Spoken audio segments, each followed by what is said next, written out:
नमस्कार दोस्तों, मेरा नाम कपिल सिक्का है। स्वागत है आपका स्टडी की एजुकेशन प्लेटफॉर्म में। आज जुडिशरी की सीरीज में हम देखेंगे section 66A of information technology act 2000। अब क्या हुआ है एग्जैक्टली यहाँ पे सेंटर ने स्टेट्स को कहा है कि जितने भी सेक्शन 66A में अपने केसेस को रजिस्टर किया हुआ उनको ड्रॉप कीजिए।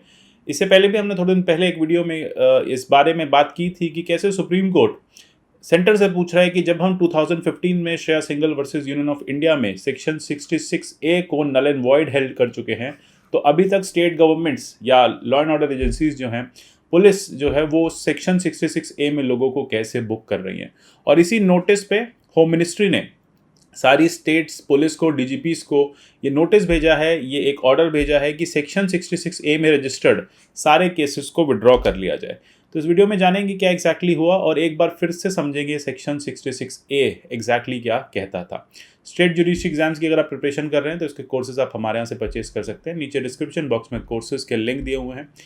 स्टडी IQ पे विभिन्न माध्यमों से हमसे जुड़ सकते हैं। मेरे जितने भी वीडियोस आते हैं इन सबके PDF में टेलीग्राम चैनल @कपिल लाइव से डाउनलोड कर सकते हैं। आप मुझे @कपिल सिक्का का ट्विटर हैंडल पे भी फॉलो कर सकते हैं। देखिए यहाँ पे मिनिस्ट्री ऑफ होम अफेयर्स ने स्टेट्स और यूटीज को कहा है कि इमीडिएटली आप रिपील्ड सेक्शन 66A के केसेस को यहाँ पे विड्रॉ कर लो। जितने भी केसेस आपने 2015 के बाद रजिस्टर किए हैं लोगों के अगेंस्ट, उन सबको आपको विड्रॉ करना पड़ेगा, क्योंकि ये अगेंस्ट सुप्रीम कोर्ट ऑर्डर है।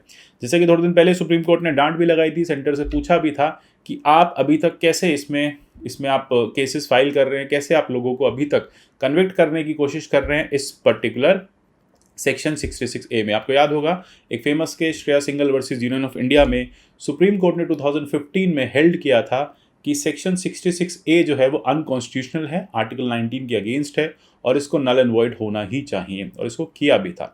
अब कोर्ट ने यहाँ पे कहा उस दिन कि डिस्ट्रेसिंग है, शॉकिंग है, टेरिबल है। हम ये देख रहे हैं कि हमने मार्च 2015 में एक सेक्शन को सीवियर कर दिया, उसको नल एंड वॉइड कर दिया, वो सेक्शन अनकॉन्स्टिट्यूशनल कर दिया, वायलेशन ऑफ फ्री स्पीच को, वो बेसिकली फ्री स्पीच को वायलेट कर रहा था, लोगों की फ्री स्पीच को वो रोक रहा था। इसके बाद भी अभी तक जो स्टेट गवर्नमेंट्स हैं, जो स्टेट पुलिस हैं, वो इस लॉ से लोगों को डरा रही हैं। ठीक है, तो यहाँ पे कोर्ट का यही कहना है कि आज 5 साल 6 साल होने को आ गए हैं, हमारी जो जजमेंट है उसको अभी तक गवर्नमेंट्स फॉलो नहीं कर रही हैं, उसको अभी तक स्टेट पुलिस जो है फॉलो नहीं कर रही है, एडहियर नहीं कर रही है। तो यहाँ पे एक तरह से कंटेम्प्ट ऑफ कोर्ट भी बन जाता है। तो इस तरह से इसीलिए MHA ने क्लियरली बोला सारे पुलिस स्टेशंस को कि कोई भी आप कंप्लेंट आप रजिस्टर नहीं करेंगे 66A के चलते, और ये सेक्शन जो है रिपील कर दिया गया है। हाल ही में अभी आप देखेंगे थोड़ी देर में पार्लियामेंट भी अब कोई एक ऐसा ऑर्डर ले आएगी और उसके थ्रू 66A को परमानेंटली डिलीट कर दिया जाएगा IT एक्ट 2000 से। लेटर पहले भी देखो सुप्रीम कोर्ट इशू कर चुकी है। सुप्रीम कोर्ट ने पहले भी कहा था, 2019 में भी कहा था कि इसको रिपील कर दो। उस टाइम पे भी ministry of electronics information technology और MHA ने स्टेट्स और यूटीज को बोला था कि अपनी पुलिस को आप सेंसिटाइज करो कि वो इस तरह के सेक्शन को या इस सेक्शन को यूज़ ना करे। तो यहाँ पे सेंसिटाइजेशन की बात की गई थी, यहाँ पे पुलिस को कंप्लाई करने की बात की गई थी कोर्ट के ऑर्डर से। लेकिन ऑलमोस्ट अभी थोड़े दिन पहले भी यूपी की एक न्यूज़ आ रही थी कि वहाँ पुलिस अभी भी सेक्शन 66 में केसेस को रजिस्टर कर रही है। पुलिस से पूछा गया ऐसा क्यों, तो बोले कि अभी तक स्टैच्यू बुक में लिखा हुआ है इसलिए हम इसको फॉलो कर रहे हैं। कोर्ट का यही कंसर्न भी है कि इस तरह के जो आप केसेस फाइल करते रहते हैं, इस तरह की जो चार्जशीट फाइल होती है, इससे कोर्ट का भी समय खराब होता है, पुलिस का भी समय खराब होता है, क्योंकि अल्टीमेटली जब वो केसेस कोर्ट पहुंचते हैं तो वहां से उनको रिजेक्ट कर दिया जाता है, उन केसेस को ख़त्म कर दिया जाता है। तो यहाँ पे कोर्ट क्लियर कह रहा है जब जो चीज़ एग्जिस्ट नहीं कर रही है, जो चीज़ पिनलाइज्ड ही नहीं है, आप उसमें कैसे लोगों को पेनल्टी दे रहे हैं, कैसे लोगों के अगेंस्ट आप कंप्लेंट फाइल कर रहे हैं। कोर्ट ने कहा बहुत ही सीरियस मैटर है, इसको ध्यान रखा जाए, और इसी के चलते MHA ने फाइनल एक नोटिस जो है अभी इशू किया है। एक बार देख लेते हैं सेक्शन 66A कहता क्या था। सेक्शन 66A आया था IT एक्ट में, 2009 में इसको इंसर्ट किया गया था। आइडिया ये था कि कंप्यूटर रिसोर्स से या कम्युनिकेशन डिवाइस के मीडियम से कोई भी ग्रॉसली ऑफेंसिव या मेनेसिंग कैरेक्टर का कोई इन्फॉर्मेशन शेयर करता है, कोई भी किसी के साथ कोई फेक न्यूज़ शेयर करता है, कोई भी ऐसी चीज़ IT के थ्रू, मतलब इंफॉर्मेशन टेक्नोलॉजी के थ्रू वो किसी सोशल मीडिया वेबसाइट पे लिखता है और उससे अनोयंस होगा, इनकन्वीनियंस होगा, डेंजर होगा, ऑब्स्ट्रक्शन होगा, insult, injury, criminal intimidation, enmity, hatred और इल विल। मतलब मेरे किसी भी फेसबुक पोस्ट से किसी पर्सन को इनमें से कोई भी प्रॉब्लम अगर होगी या फिर स्टेट को इनमें से कोई भी इशू होगा तो फिर मुझे सेक्शन 66A में बुक कर लिया जा सकता था। अब यहाँ पे फंडा सिर्फ यही है कि आईटी मतलब जितने भी सोशल मीडिया वेबसाइट्स आई, आईटी बेस्ड टेक्नोलॉजी आई, उसके बाद से ही इस सेक्शन को इंसर्ट किया गया था। तो 2009 में इसको इंसर्ट किया गया।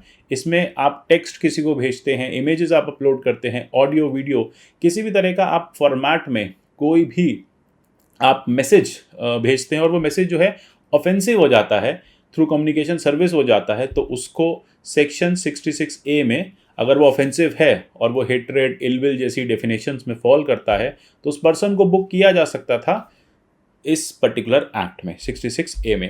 अब देखो प्रॉब्लम क्या हुई, प्रॉब्लम ये हुई कि सुप्रीम कोर्ट ने जब इसको स्टडी किया 2015 में, तो सुप्रीम कोर्ट ने कहा ये ग्रॉसली ऑफेंसिव की कोई क्लियर डेफिनेशन नहीं है। लेट अस से मैं आर्टिकल 19 में अपना freedom of speech and expression exercise कर रहा हूँ, गवर्नमेंट को क्रिटिसाइज कर रहा हूँ। गवर्नमेंट ये कहती है कि आप जो लिख रहे हो वो ऑफेंसिव इन नेचर है। तो यहाँ पे कोर्ट ने कहा कि भाई ऑफेंसिव होने की कोई डेफिनेशन नहीं है, ऑफेंसिव होने का कोई स्टैंडर्ड नहीं है।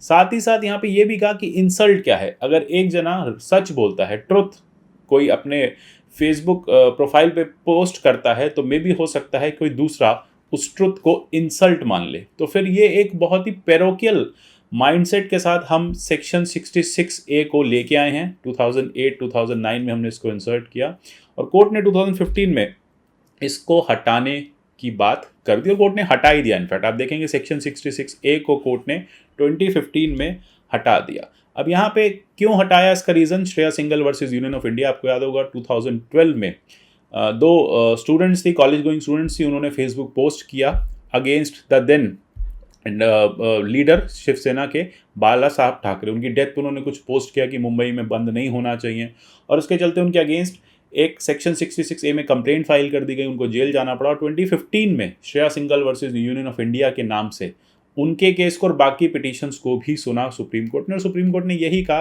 कि 66A जो है वो अनकॉन्स्टिट्यूशनल है। इनफैक्ट यहाँ तक कहा कि वो चिलिंग इफेक्ट है freedom of expression, speech and expression के। मतलब अगर गवर्नमेंट किसी को रोकना चाहती है उसके freedom of speech and expression को यूज़ करने से, तो गवर्नमेंट कोवर्ट तरीके से 66A को यूज़ कर लेती है। 66A के लिए श्रेया सिंघल में कोर्ट ने क्लियर कहा आर्बिट्ररी है, एक्सेसिव है, डिसप्रपोर्शनेट है और साथ ही साथ राइट जो है फ्री स्पीच का, जो आपको कॉन्स्टिट्यूशन में फंडामेंटल राइट मिला हुआ है, उसको भी इन्फ्रिंज करता है। और ये एक रीजनेबल रेस्ट्रिक्शन नहीं है, ये एक अनरीजनेबल रेस्ट्रिक्शन है। इस प्रोविजन को काफ़ी ज़्यादा ओपन एंडेड छोड़ दिया गया। यही बोला गया कोर्ट ने कि इसमें जो डेफिनेशंस लिखी हैं ये बहुत ज़्यादा ओपन एंडेड इन नेचर है। इल विल क्या है, एनिमिटी क्या है, ऑफेंसिवनेस क्या है, तो कोई चीज़ जो मेरे लिए सच हो आपके लिए ऑफेंसिव हो सकती है। और इसी के चलते कोर्ट ने सेक्शन 66A को डिलीट करने को कहा, अनकॉन्स्टिट्यूशनल कर दिया। लेकिन हाँ 69A और 79 को कोर्ट ने छोड़ दिया। 69A और 79 जो हैं वो बेसिकली वेबसाइट ब्लॉक करने की बात करते हैं। वो इंटरमीडिएट्स को, जो कंपनीज आपको इंटरनेट प्रोवाइड करती हैं, जो फेसबुक है और ट्विटर है, उनको ये कहती हैं कि अगर आपके मीडिया पे कोई भी ऐसा ऑफेंसिव कंटेंट आए तो आप उसको डिलीट कर दो। तो वो कोर्ट ने कहा कि 69A और 79 ये ठीक है, क्योंकि इससे गवर्नमेंट को एक पावर मिल जाती है कि वो रेगुलेट कर पाए सोशल मीडिया या इस तरह का आईटी मीडिया। तो ये हम नहीं हटाएंगे, 69A और 79 नहीं हटाया गया, क्योंकि ये इंटरमीडिएट्स को रेगुलेट करती है। इंटरमीडिएट्स का मतलब ट्विटर, फेसबुक, यहाँ पे इंटरमीडिएट्स हैं जहाँ पे आप और हम जाके कोई कंटेंट पोस्ट कर पाते हैं। तो यही कोर्ट ने कहा कि ये एक चिलिंग इफेक्ट है फ्री एक्सप्रेशन पे। और यहाँ पे चिलिंग इफेक्ट डॉक्ट्राइन के चलते कोर्ट ने यह तक कह दिया कि ये लोगों के आर्टिकल 19 को इन्फ्रिंज करने के लिए ही लाया गया। इसमें आर्टिकल 19 क्लियरली इन्फ्रिंज ही होगा। जितनी बार आप 66A को यूज़ करोगे उतनी बार लोगों का आर्टिकल 19 जो है वो इन्फ्रिंज होता मिलेगा। तो इम्पॉर्टेंट बातें हो जाती हैं ये सारी, और कोर्ट ने इस पर बहुत डिटेल में सारी चीज़ें कहीं। तो अल्टीमेटली अब यही है कि 66A में जो भी कंप्लेंट्स रजिस्टर हुई थी उन सबको विड्रॉ करने के लिए कह दिया गया है।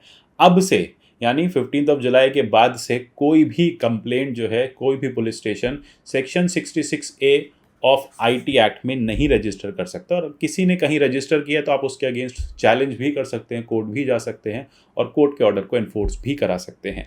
तो आशा करता हूँ टॉपिक आपको समझ में आया होगा। इस तरह के और टॉपिक्स में लाता रहूँगा।